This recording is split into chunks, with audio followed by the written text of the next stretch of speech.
Hi,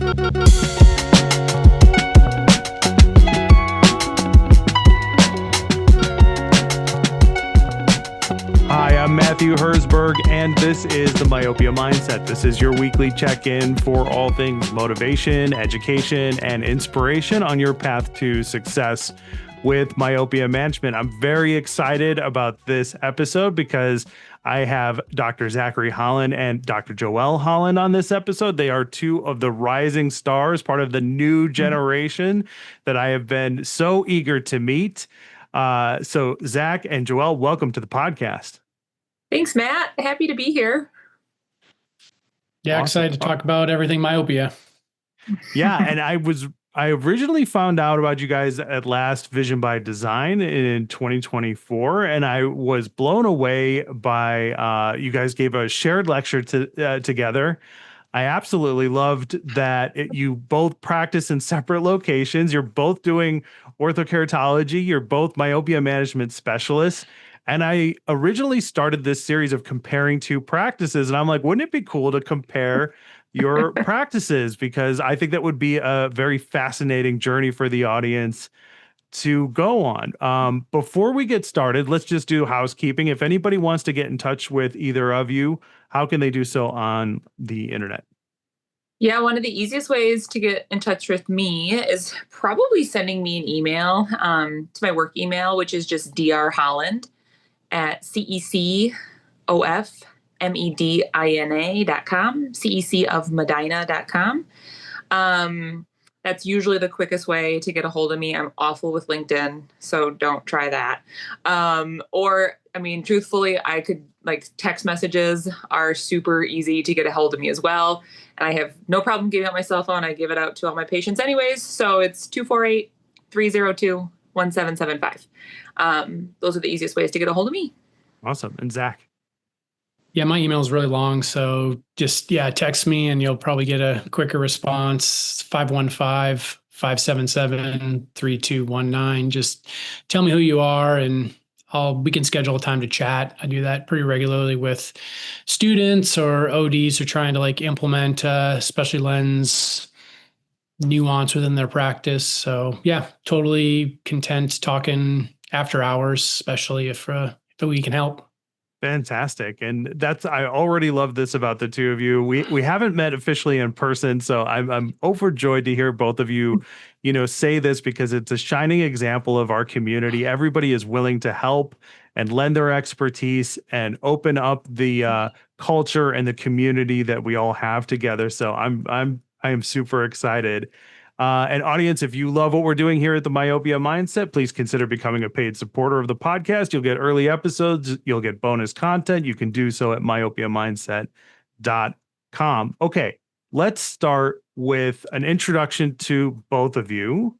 I'm going to start with Zach because if I'm remembering this correctly from the lecture that you guys did at VBD, Zach, you said that you do myopia management primarily to enable your lifestyle.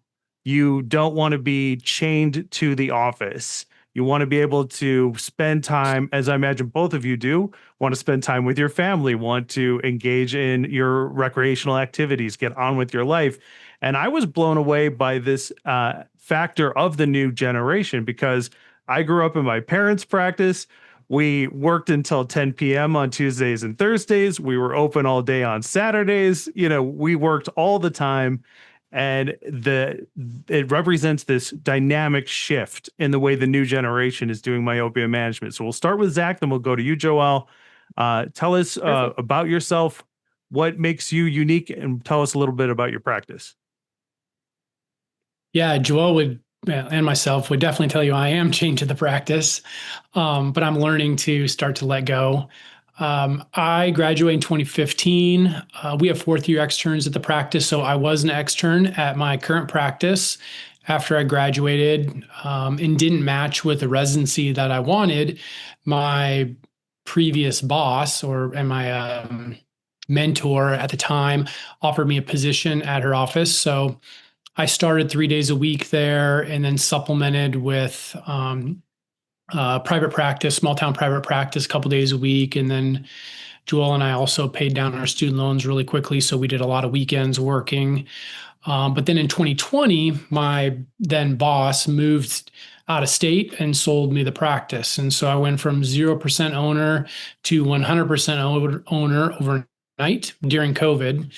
And so you can imagine that was a steep learning curve. The practice is, we actually do quite a bit more keratoconus than we do myopia control. So I fit probably 3-to-1 scleral lenses over myopia control patients, but we still have a few hundred myopia control patients within the practice. And so, like I said, we have fourth year externs, generally between 2 and 4 every rotation. And the practice is really just built around specialty. We really try not to do very much primary care. We're hidden. We're in a specialty building.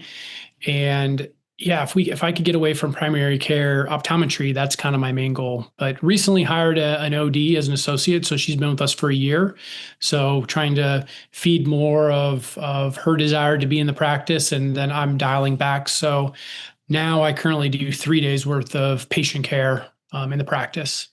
Gotcha. Awesome. And Joelle, you are a change agent with the Myopia Collective.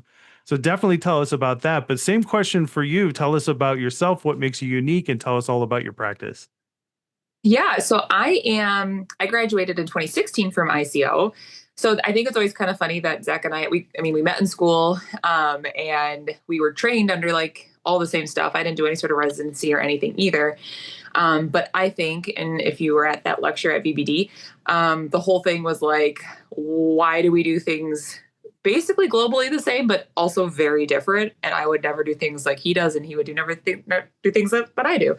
So I love that we are in different practices. Our marriage works really well that way. So we bounce things off of each other, and especially that when he has students and I have like weird questions or something, I love like being able to lean on him for that type of stuff.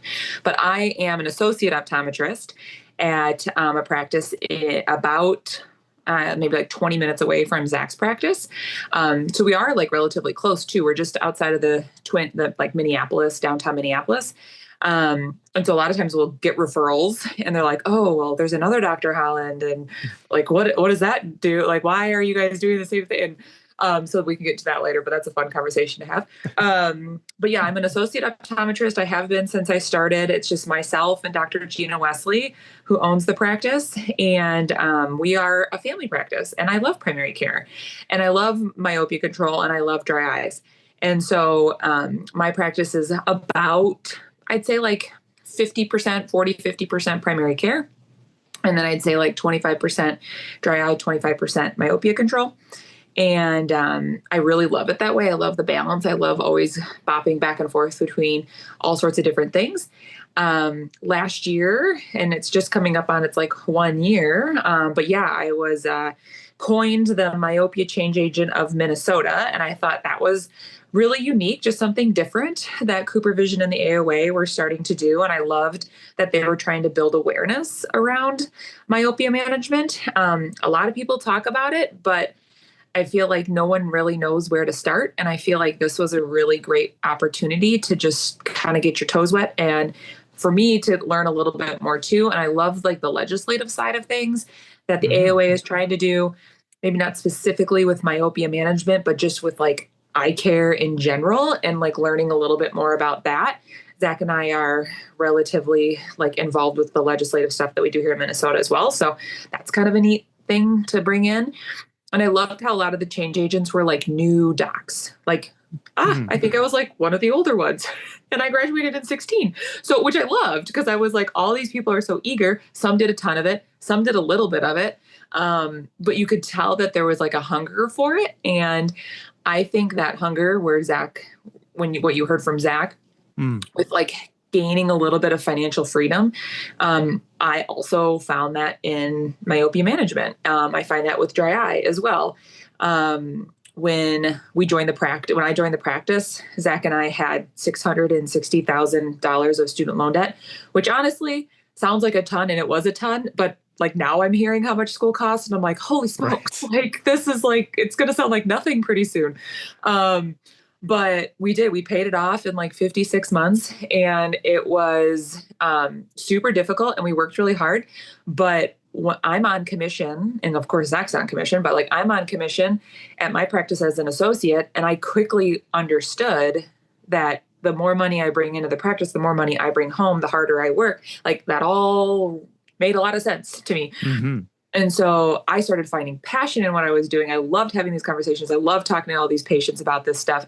And my paycheck was getting bigger. So I was like, this is cool. So I just continued to really just talk about it more. And I mean, I care about the money, but the less I cared about the money, the bigger the conversations got and the more like passionate I got about it. So, yeah, that's like a little bit about me right now. And we've got 3 beautiful kids and another one on the way. And we do it for them. We do it for our time off, and we do it for all sorts of different things. But yeah, we want to teach them work ethic and authenticity and all the things. So yeah, that's why we do what we do. Awesome. I love it. I love so many different things that both of you said. I want to focus on how you got rolling with myopia management. I'm going to throw it over to Zach. Tell me how that process started, because Joelle, when you mentioned that, a bell went off, for me, that saddled with student debt, the prospect of private practice is not a possibility coming out of school. Getting your feet wet, having to pay off everything that you're dealing with. Myopia management should feel like, a huge obstacle. And I think most, docs coming out of school would not consider myopia management to start tackling, and so I'm very interested to hear how both of you got into myopia management. Zach, how did that process start for you? What kind of obstacles did you face, and how did you overcome them? Yeah, initially, when I joined the practice in 2015, we were doing some ortho K, but if you remember back then, there were no toric alignment curves. Like there were very few empirically designed lenses. Like so, it was a completely different world than it is now. My site was not FDA approved, and atropine was around. It was just like we weren't really doing it because not that many people were doing it. So, at least in the state of Minnesota, the practice I was a part of was almost a pioneer in myopia control, and now we have many practices that are involved with it. So, I mean, to answer your question, like I kind of got a little bit of a head start. My previous boss had like set this protocol up. It was just kind of evolution of the practice to grow this. But the main key is like we have a process built in place that allows our practice to adopt specialty patients. That's just really intuitive. And because we build our entire practice around specialty patients, it was really easy to transition more and more myopia control patients into the practice.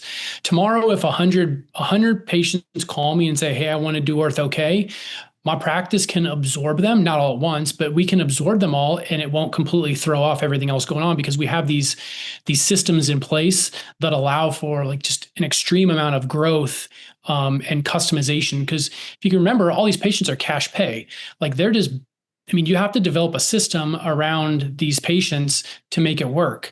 Most practices, their hurdles are they've developed their system around insurance reimbursing low amounts and seeing high volume number of patients and like creating their practice around the rules of insurance.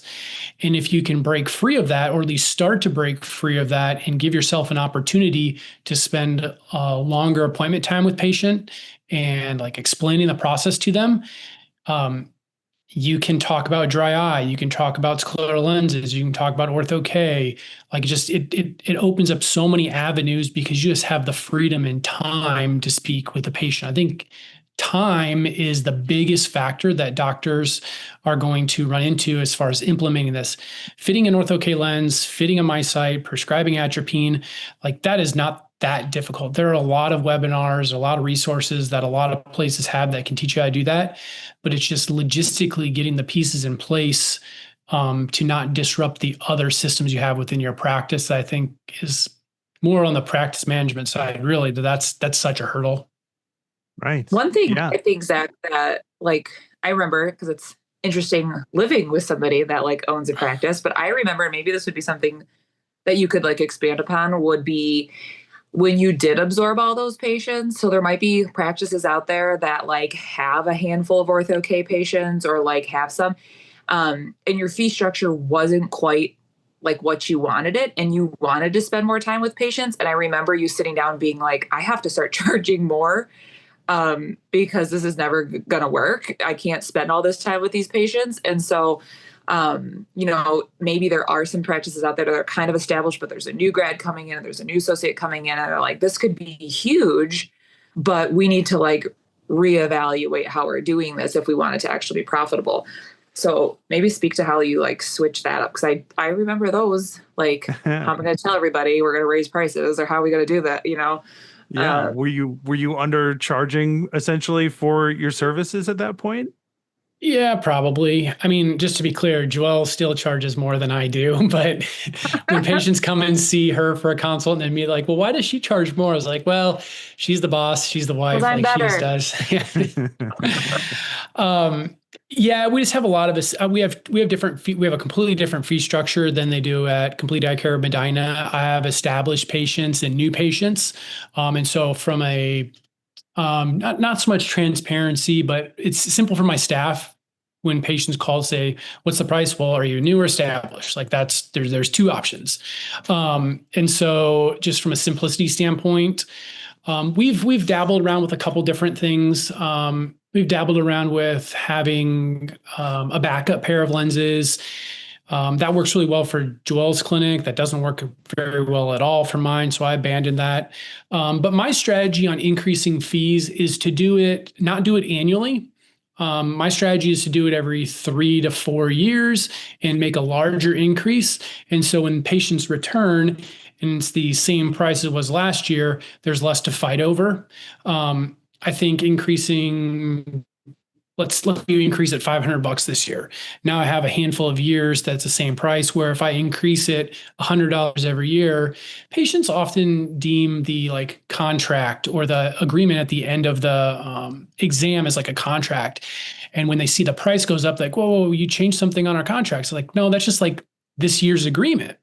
And way down the bottom, it has fine print that says we can change the price. Obviously, like McDonald's changes the price of their burgers every year and no one complains about that. But it's just like, I've found we've had more success by doing larger jumps over larger time periods.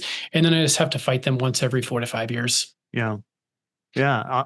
I love it. Joelle, you said you said in the exchange, you said you charge more because you're worth it. I am. Let's talk about charging because you are worth it. Because I think, that's a message that you both are putting across here, because I have seen so many practices where a doctor doesn't think that they're worth it because they're just starting out, or maybe they don't know as much as they should have, or they don't have a lot of fits under their belt at this point. How did you come to your, pricing strategy without, with everything we just heard from Zach? Yeah. Well, you go to supercharge your practice one time and like your mind is blown and you're like have a cape on when you leave. No. Truly that's kind of what I did. I mean, Gina sent me to supercharge your practice at Vision by Design with Dr. D.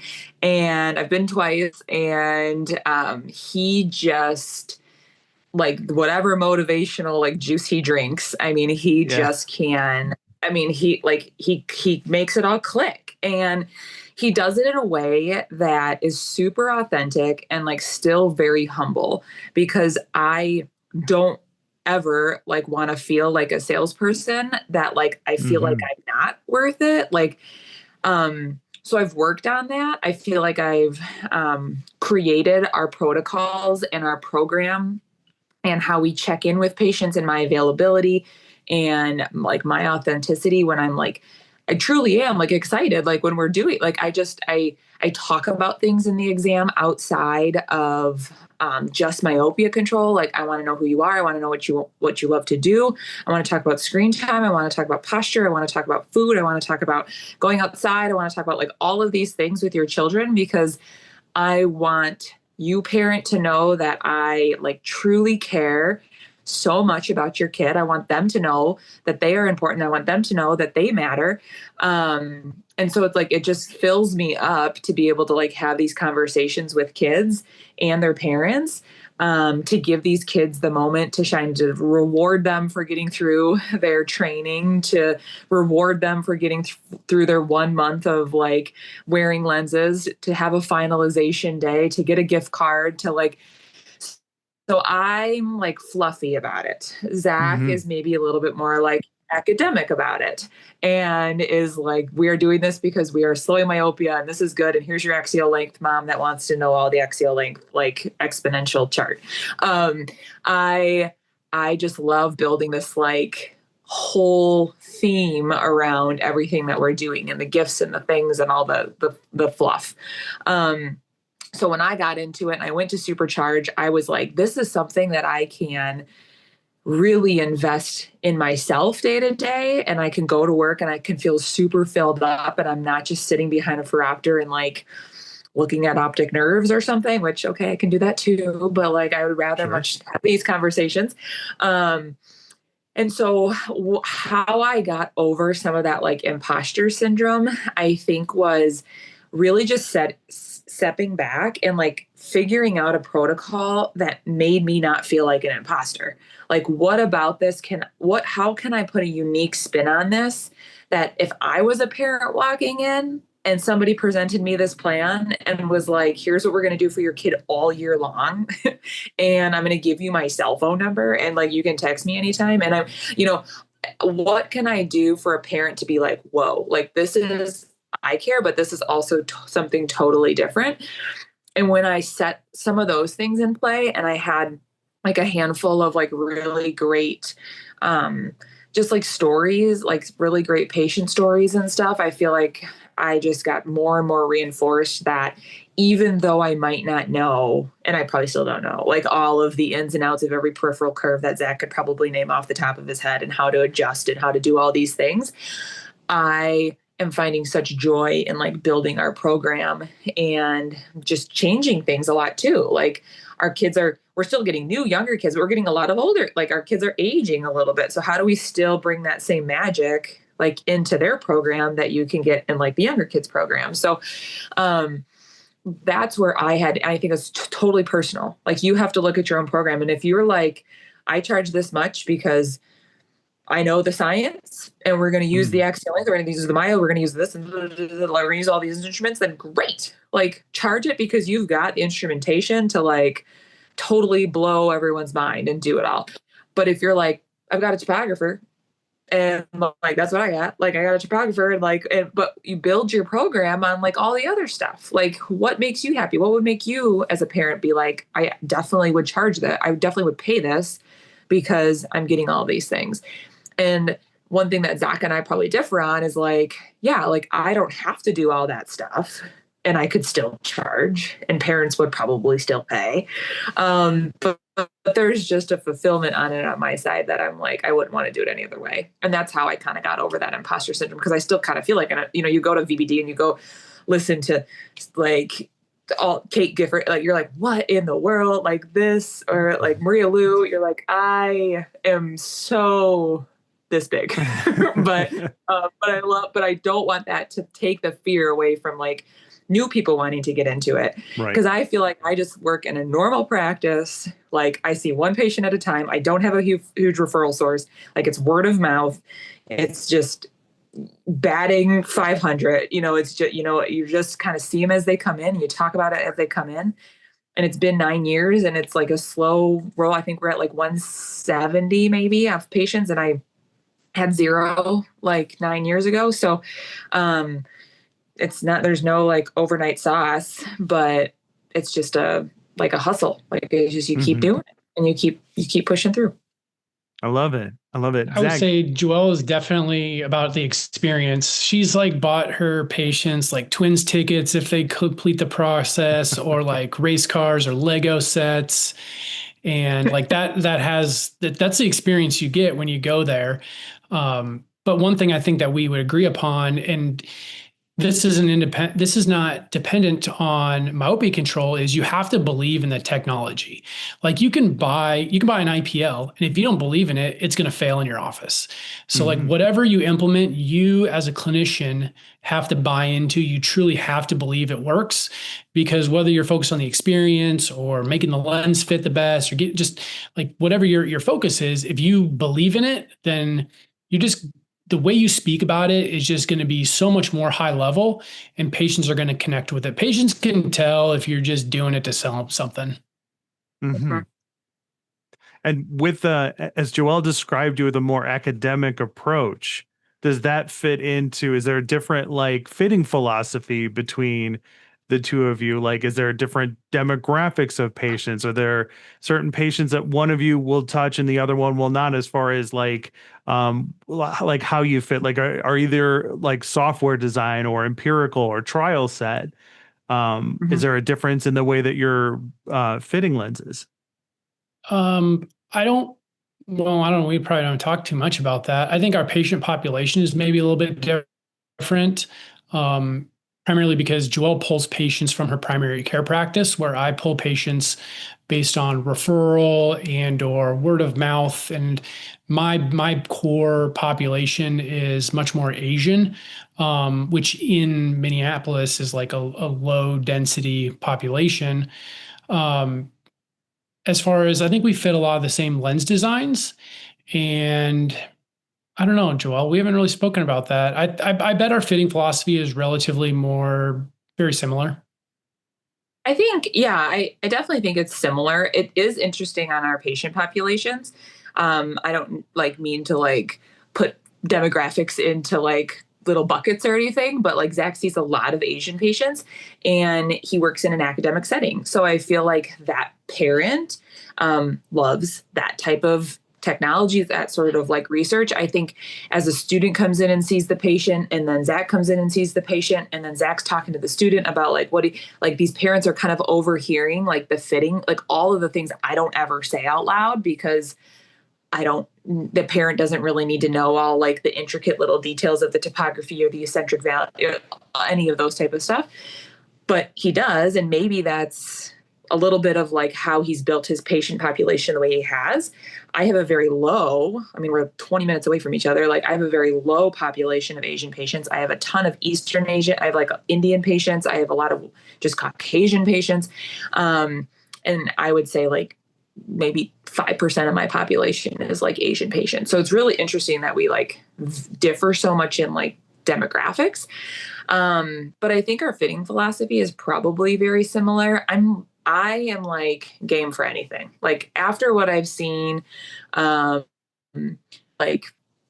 Mark Cosgrove, like to me really like expanded my brain a lot on what, like who I can fit. Cause I feel like he was always like not a crazy, like wild, wild west cowboy, but just kind of like, let's try it. Like, why can't we try it?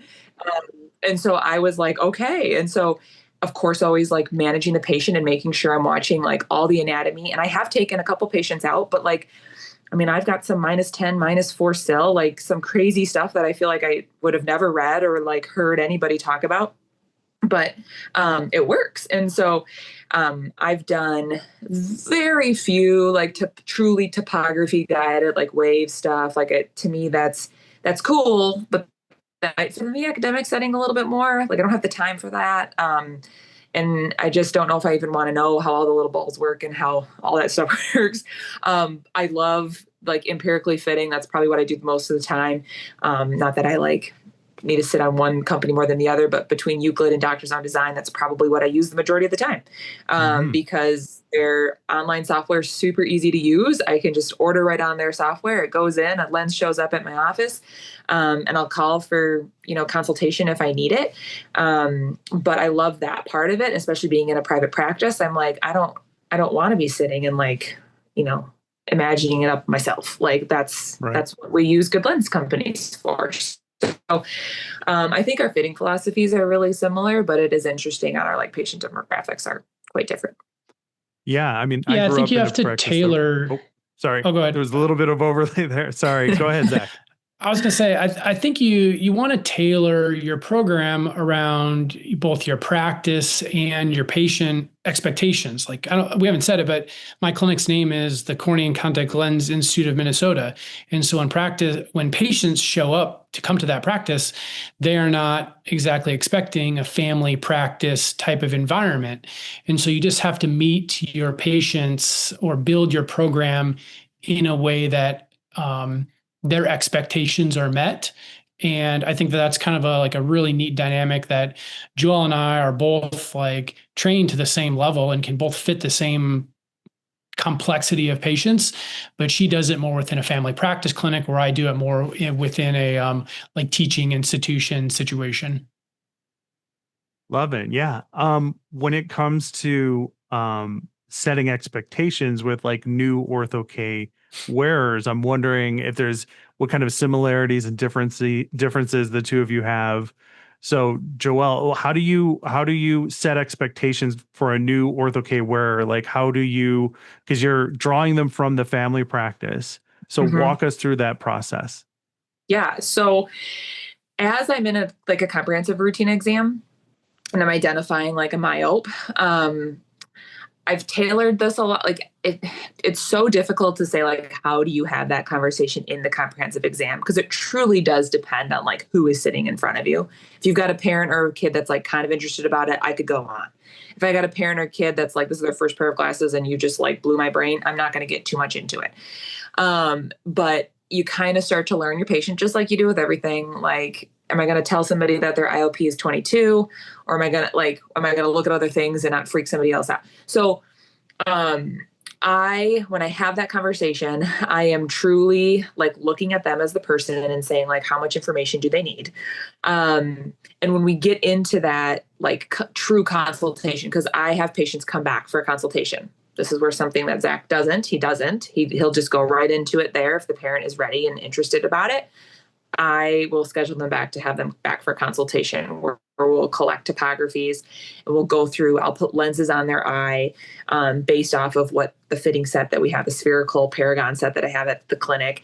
We'll give them an experience of what that feels like, what they can kind of see, like what it feels like to take them off. And then we go through our leveling form of what it's going to cost. We've got 4 different levels at our clinic, where Zach has just one. And our levels vary upon complexity of like cornea, maybe by like 25%, and then like 75% complexity of human being and parent.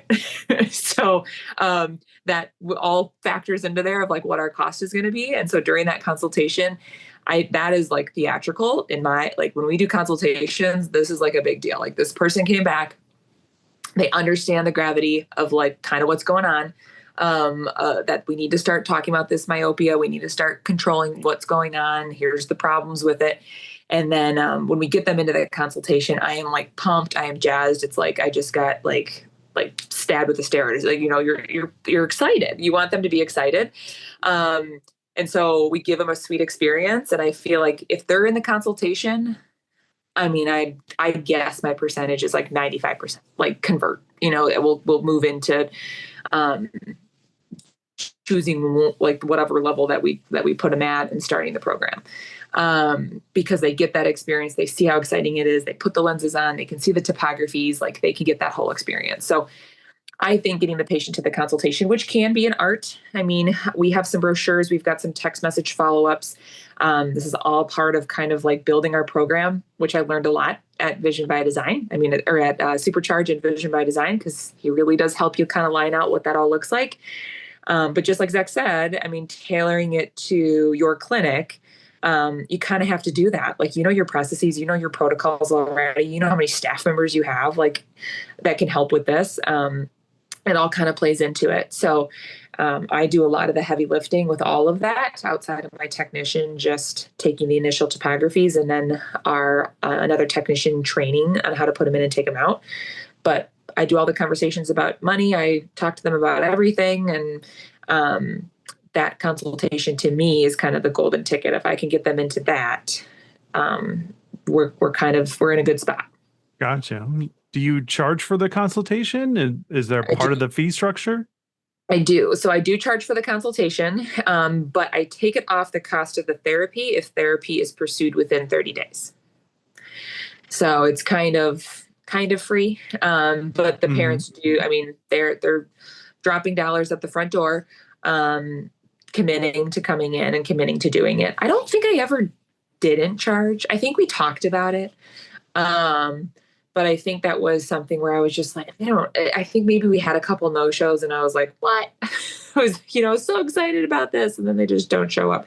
And I get that. I mean, you're not paying for it. So there's just something in your brain where you're kind of like, well, if I miss it, it's not that big of a deal. But when you're dropping a couple $100, then we're going to come and we're going to talk about this. And they don't know that it's going to be less like the therapy chart, the global fee, at that time. So they think they're putting money down, and that's just what the consultation is.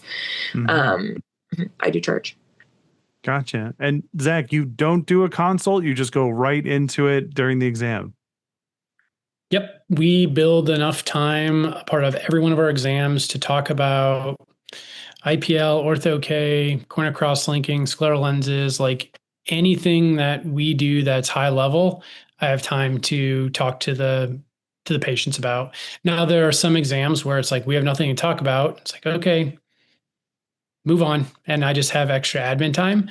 But it's also just a function of the practice. Like, we have students, and so I have to naturally build myself a little bit extra time too.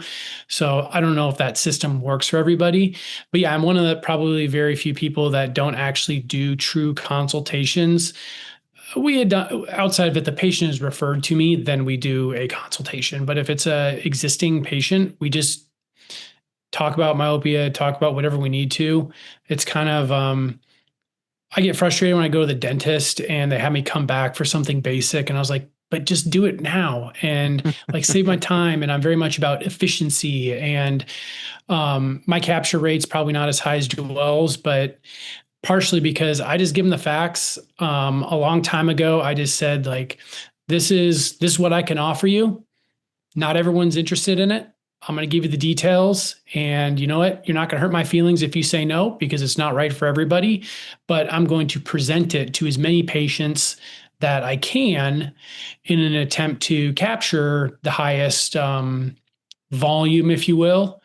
And that's where, like, the experience of Joelle's program really justifies a higher cost, because you're more getting an experience where, with me, brass tacks, like, we're fitting you with lenses, I'm gonna get you better vision.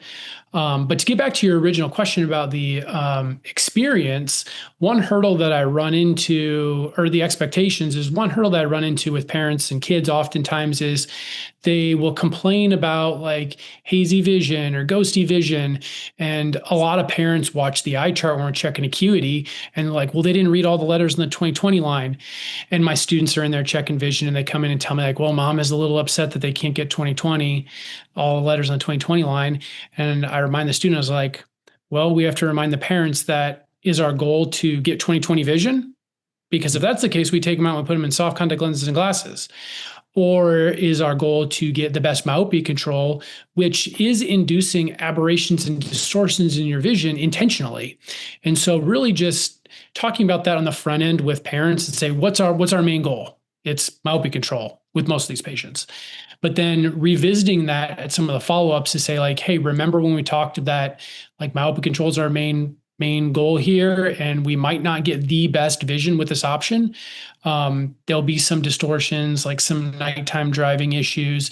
And so just being clear but reminding the patients of those, that discussion you had, whether at the consult or where at, I think has a lot of clinical value and really kind of troubleshoots some problems and prevents you from running down these rabbit holes that really aren't going to make the patient that much happier, or problems you really have a really difficult time fixing. I think with the one trick when you're talking about like the chart, I figured out a way on our charts to like take off like the number in the corner that says like 30, 25, 20. And so I literally just put up like 3 vertical letters and have them read it. Especially when it's just the technician in there. I put 3 vertical letters, have them read that with 2 eyes open when the parents are sitting there and odds are they're going to get down, because they want them to read the chart a couple times. They don't know what it is because there's no number on the chart. It could be 2050 and we're like, great, like you read it out of the bottom.